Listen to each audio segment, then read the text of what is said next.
Hello everyone and welcome to today's video.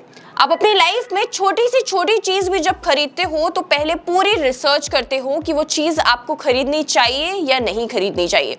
आप compare करते हो उस चीज को उसकी जैसी कई और चीजों से, जिससे आपको ये पता चल जाए कि कहीं आप ज्यादा प्राइस तो नहीं पे कर रहे हो। तो अगर हम इंडियंस छोटी सी छोटी चीज भी इतना सारा ड्यू डिलिजेंस करके खरीदते हैं तो क्या हमें कार ऐसी खरीद लेनी चाहिए? कार तो सिर्फ हमारे लिए एक फाइनेंशियल एसेट ही नहीं बल्कि हमारा सपना होता है। तो क्या कुछ स्टेप्स हमें कार लेते वक्त फॉलो नहीं करने चाहिए रिसर्च के दौरान, जिससे हम जो कार लेने जा रहे हैं वो हमारी रिक्वायरमेंट्स के हिसाब से अच्छी कार भी हो जाए और हमारी पॉकेट पे भी ज्यादा बर्डन ना आए। तो आपकी इसी प्रॉब्लम को सॉल्व करने के लिए मैंने आज का वीडियो बनाया है। If you are going to buy a car, this video is very very important for you. अगर आप अपनी पहली गाड़ी लेने के बारे में सोच रहे हैं तो ये गलतियां बिल्कुल भी मत करिएगा। अब वीडियो में आगे बढ़ें और बात करें कि कौन सी ऐसी चीजें हैं जिन्हें एक कार खरीदने से पहले जरूर कंसिडर करना चाहिए।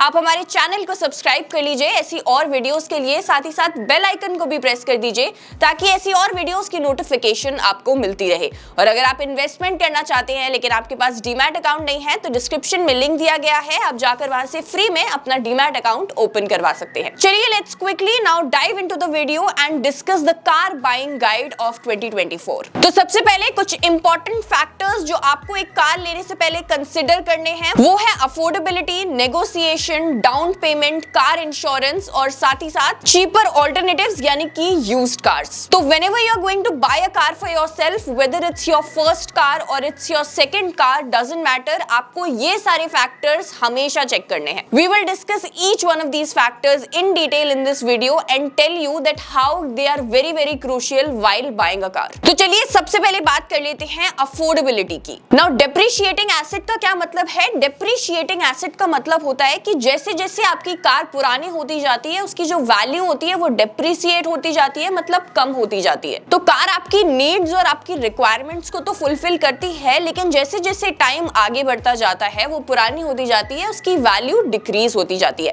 ये तो हम सबको मालूम है। अब एक कार को लेते वक्त आपको ये चीज हमेशा अपने दिमाग में रखनी है कि कार जो है उसकी वैल्यू आगे चल के डिक्रीज होने वाली है।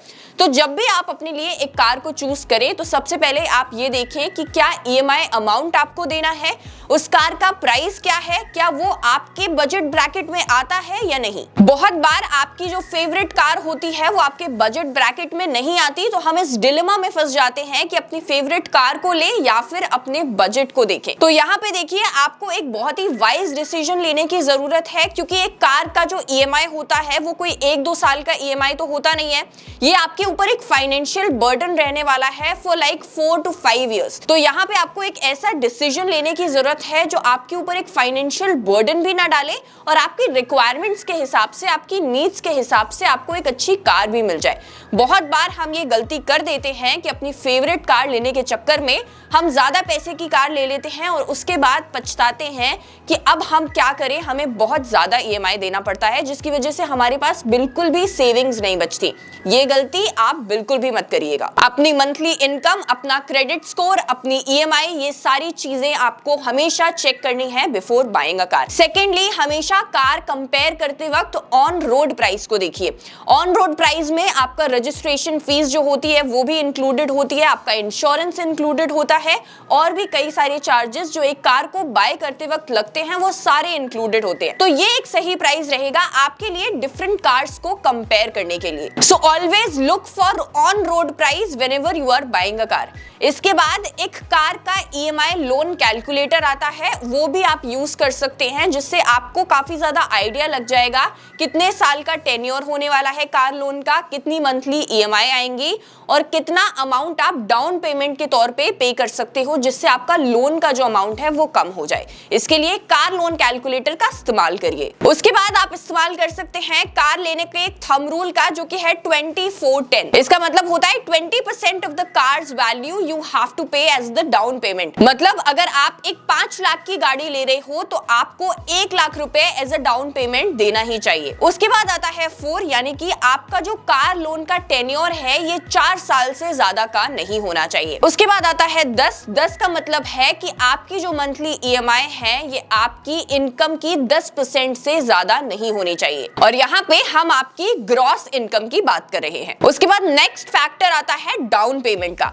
अब जैसे कि मैंने आपको बताया, whenever you are going to buy a car, use a car loan calculator and make sure that the down payment that you are making is at least 20% of the car's value, क्योंकि जितना कम आपका down payment रहता है उतना ज्यादा आपके ऊपर आने वाले टाइम में फाइनेंशियल बर्डन रहेगा, क्योंकि लोन अमाउंट ज्यादा रहेगा।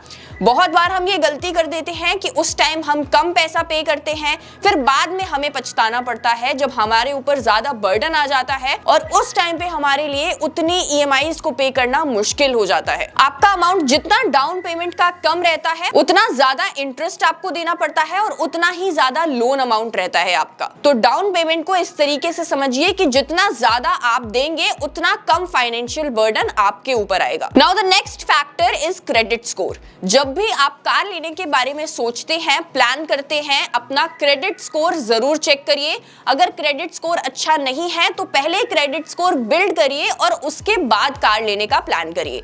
ये मैं आपसे इसलिए कह रही हूं क्योंकि क्रेडिट स्कोर अगर आपका अच्छा होता है तो आपको अच्छे इंटरेस्ट रेट्स पे आपका लोन मिल जाता है। टेन्योर भी आप अपने हिसाब से कस्टमाइज करा सकते हो। लेकिन अगर आपका क्रेडिट स्कोर अच्छा नहीं होता है तो आपको हाई इंटरेस्ट रेट्स के ऊपर कार लोन को लेना पड़ता है। अब जब भी आप एक कार लेने जाते हो तो आपका जो डीलर होता है वो आपके क्रेडिट स्कोर को थरली चेक करता है, देखता है कि आपकी क्रेडिबिलिटी कैसी है। आपकी क्रेडिबिलिटी अच्छी होने पर आपको अच्छे इंटरेस्ट रेट्स पर कार लोन दे दिया जाता है। वहीं अगर ऐसा नहीं होता है तो आपको ज्यादा इंटरेस्ट रेट पे करना पड़ता है। चलिए अब हमारे नेक्स्ट फैक्टर के बारे में बात करते हैं, दैट इज टेस्ट ड्राइव।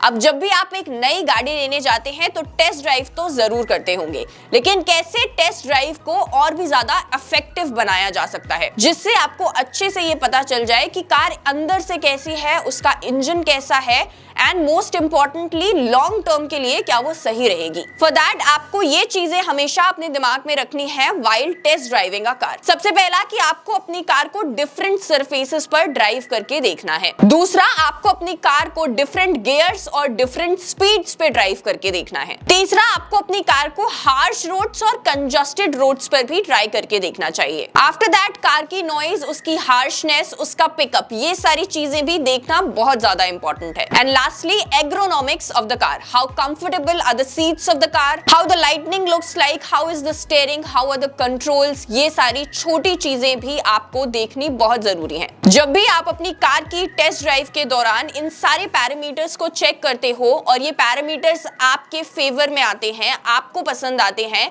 तो एक कॉन्फिडेंस होता है आपका कार को बाय करते वक्त, and that confidence is very much necessary while you are buying either your first car or your second car. So you have to keep these points in your mind whenever you are test driving your car. चलिए now let's move to the next factor, that is negotiation. अब आप अपने car dealer से हमेशा negotiate कर सकते हैं regarding the price of the car and other accessories. अगर कार डीलर आपका कोई जान पहचान वाला है तो और भी अच्छी बात है, because in that case the room for negotiation increases.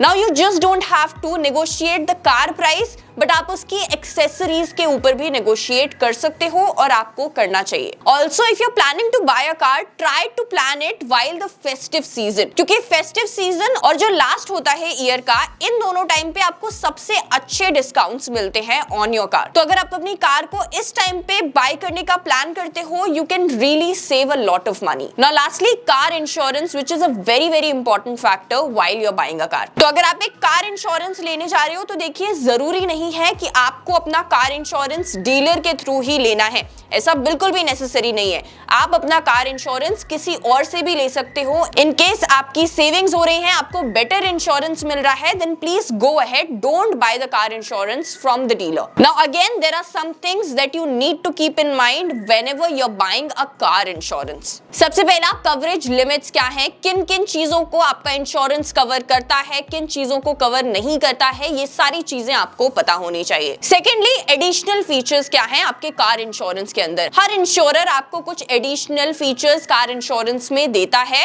अगर आप उन एडिशनल फीचर्स को लेते हैं तो आपके लिए अच्छा रहता है। हमेशा ऐसी कंपनी से ही इंश्योरेंस ले जो आपको एडिशनल फीचर्स प्रोवाइड करती है। उसके बाद राइट एड ऑन्स कराना भी बहुत इंपॉर्टेंट है। ऐसे एड ऑन्स कराएं जिनकी आपको जरूरत लगती है, जिनको लगता है आपको कि आने वाले टाइम में आपके काम आएंगे। इस तरीके के एड ऑन कराना सही रहता है। ज्यादा एड ऑन मत कराइए क्योंकि उससे आपका प्रीमियम का अमाउंट काफी ज्यादा इंक्रीज हो जाता है। उसके बाद कार इंश्योरेंस भले ही आप किसी भी कंपनी से लें, लेकिन कंपनी की रेप्यूटेशन चेक करना बहुत इंपॉर्टेंट है। कितने क्लेम उसने पास्ट में सेटल किए हैं, क्या उनका क्लेम सेटलमेंट रेशियो है, ये सारी चीजें चेक कर लीजिए। देख लीजिए कि पॉलिसी के अंदर क्या इंक्लूजन्स हैं, क्या एक्सक्लूजन्स हैं, और उसके बाद डिसाइड करिए कि आपको किस कंपनी से इंश्योरेंस को बाय करना है। चलिए लास्टली एक और पॉइंट को डिस्कस कर लेते हैं, that is buying used cars या फिर ऑल्टरनेटिव कार्स। तो देखिए, अगर आप एक यूज्ड कार यानी कि एक सेकंड हैंड कार को बाय करने के बारे में सोच रहे हैं तो इसमें कोई भी बुराई नहीं है। अगर आपका बजट आपको एक नई कार बाय करने के लिए अलाउ नहीं करता है, then you can please go ahead and buy a second hand car. हमेशा जब भी आप एक सेकंड हैंड कार बाय कर रहे हैं तो एक ट्रस्टेड डीलर से बात करिए। एक ट्रस्टेड डीलर से एक यूज्ड कार अगर आप बाय करते हैं तो उसमें जो प्रॉब्लम्स आने की पॉसिबिलिटी होती है वो थोड़ी कम होती है। कार को बाय करने से पहले अपने किसी मैकेनिक से हमेशा अच्छे से दिखवा लीजिए कि कार में कोई अंदर प्रॉब्लम तो नहीं है जो आपको आने वाले समय में परेशान करे। अगर आप एक अच्छे डीलर से ये सारी चीजें चेक करा के अपने लिए एक सेकंड हैंड कार बाय करते हैं तो आपके लिए काफी अच्छा डिसीजन हो सकता है, क्योंकि देखिए सेकंड हैंड कार के ऊपर डिप्रिसिएशन कम लगता है। उसकी वैल्यू ऑलरेडी डिप्रिशिएट हो चुकी है, आने वाले टाइम में कितनी डिप्रिशिएट होगी। आप एक डिप्रिशिएटेड वैल्यू पे उसको खरीद रहे हो तो आपके लिए यहाँ पे लॉस काफी ज्यादा कम है। वहीं अगर आप एक नई गाड़ी खरीदते हो तो उसकी वैल्यू 2-3 साल के अंदर बहुत ज्यादा डिप्रिशिएट होती है।